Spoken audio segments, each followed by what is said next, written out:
through any more details of how that happened and what the plans are, if any? Um, I don't know how it came about, honestly. But I've just been getting hit up by like big name producers, like three or four of them, about doing a movie, and I don't know if I'm gonna do it or not. I feel like it's perfect timing to everything, and I just don't feel like right now is the right time for it. Well, other than the timing of right now, what's your hesitance of doing it? Because it's taking the story into a deeper level. Um, it's saying some things that I left out in the story probably be shown in the movie, and it's just I don't know. I don't know if I want to do it. I still have to talk to my family about it and see how they feel about it and things like that. But I haven't really thought about it too much.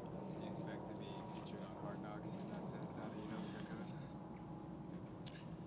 Honestly, I thought we was gonna be on it next year, but I knew it was coming sometime soon, and so we'll see how it plays out. You missed a couple of workouts early a couple of weeks ago. From the looks of yesterday, saw you running down the field. Looks like you're 100% good to Yeah, go. I mean, yeah, it was definitely something that like college I still would have practiced, but in the league they take it a little more serious when you have a little tweak. So they just sat me out a couple of days, and I've been back ever since. How are you picking up, you think, the offense and the system and all that? It kind of translates from college things we did. It's just different names, a little bit different schemes, but it's not as bad as I thought it was going to be initially coming in. So we'll see. You're walking into a position group that has a lot of guys returning. How much of an asset has that been with Doug and Jalen and DeAndre, all the guys in picking up? Yeah, I mean it's huge because those are all guys that played, and they're all guys I can lean towards on how to be a pro, how to be a better running back, and they teaching me the ropes, good and bad. Things I do, they get on me, and I mean when I do good, they praise me. So I mean, it's a blessing just to have a great group of guys like that. Has there been, is there any ways that you think that your life has sort of changed? The first round draft pick, all the attention and things like that. Have you been pretty tunnel vision, or what you enjoy more? It might have changed, but for me, it really haven't because I'm still doing the same things. Like Right. all my time is really invested in football right now, and I mean I'm around the same people. I'm here all day, so I mean I don't think it's really hit me. I think probably like year two when I get that little break, it'll probably hit me. But right now, I don't really feel any different.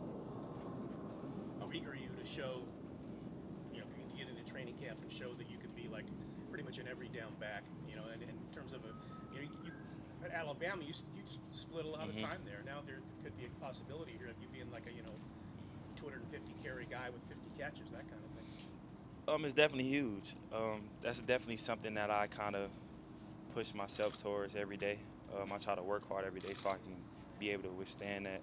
But it's also something that I've been looking forward to in myself to see if I could handle that, take on that challenge. So it's definitely gonna be fun. We'll see how it goes. Now that you're done with the, the draft prep portion of your off season and building up for what could be a significant carry load, does that change what they're asking you to do in terms of physical preparation for the season? If they all know that how I work each and every day, I try to bring my best each day. Um, they just push me to finish every play, regardless if I got the ball or not, just to get that extra little conditioning. I mean, I might take more reps um, for me mentally to be prepared, but also physically to be prepared. So they just push me every day to be the best I can be. Yep. So much is always said that, with the running game, especially when the pads come on, that's when you can really kind of test yourself. Before you're allowed to do that, what are your kind of primary objectives on the practice field leading up to that? Well, each day you can still finish with the pass on or without, bursting through, scoring every time I get the ball. But without pass, it's more mental than anything. Making sure you go on the right tracks, reading blitz pickups, taking the proper techniques, inside out on pass protection and things like that. So that's the things you kind of focus on before you actually get to physically hit each other. You're obviously a talented runner, but how have you tried to improve your receiving game? I know you did a little bit at Alabama, but since you've been here, being a three-down back, how have you tried to make that a little bit better? I try to actually learn all of the like pass trees and the concepts and things like that. Even though I might not be lined up out wide, I still try to learn the concepts to give me a better feel. I kind of when I'm watching film, I kind of look at every position and see how AB runs his routes, or if he like spray releases or things like that, just to try to give myself a little edge. And then obviously just catching balls after practice or before practice with DC and things like that. I mean, that's probably the biggest things I could do. That's music to Gruden's ears too, because he likes to move his guys around a lot. So does that excite you, knowing that you can line out? It definitely does, because it doesn't make me one-dimensional, and it allows me to showcase my God-given abilities, and it puts defense on their heels. So it's definitely been fun. Do you find that you get excited the deeper that you get into this scheme and see what you're being asked to do? Yeah, I mean, the more I've gotten into the scheme, and like the more it's starting to slow down for me, and I'm actually understanding why we're doing certain things. I mean, it's crazy. I mean, playing for this type of offense, it's gonna be fun. How would you describe Doug Martin's mentorship?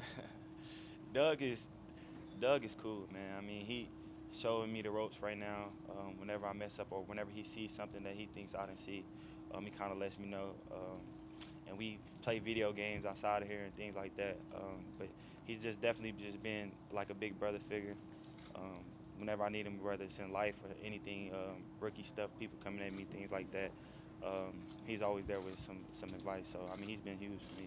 How much easier does that make it then to take everything in if you got a veteran that's taking you under his wing, Yeah. rather than kind of giving you the hang? Yeah, it's definitely easier because the whole room is like that. The whole running back room is carrying like that, and it's crazy because I didn't come in thinking it would be like that. But they all love me, and we all have the same common goals, and regardless of who it is, we just want the best for the team. Is that nice though, because you're a first round draft pick, everybody keeps talking about a 3 down back, and you're coming in to guys who have been here before, just that they have been so accepting. And sure, it's competitive, but it's not. It's definitely competitive. Intense, I guess. Yeah, it's definitely competitive, but it's just like at the same time, like I said, we just all working towards a common goal, and that's to win games and be the best we can be as a running back unit. We always try to set the tone and set the pace, even if it's at practice. So we just hold each other to that kind of standard every day. Is that Last question is. that surprised you that when you came in that everybody was so, as you said, loving and whatnot? Was that something you didn't experience when you came to Alabama? Was it a little bit more competition? When I initially came to Alabama, it was a couple people that kind of helped me at first, but it wasn't people that necessarily played that much. And like here, you coming in and everybody is just teaching you the ropes. Like they don't care if they've been there or vets or 2-year guys, they all teaching you. So, I mean, that's the only difference. I mean, pretty much. But at Bama, like I said, it was some guys that was like walk-ons and stuff that taught me actually how to play initially until I started getting a little more reps, and then everybody else kind of gravitated towards me. All right. Thank you, Josh. Thank you, Josh. All right, Appreciate thank it. Thanks, John.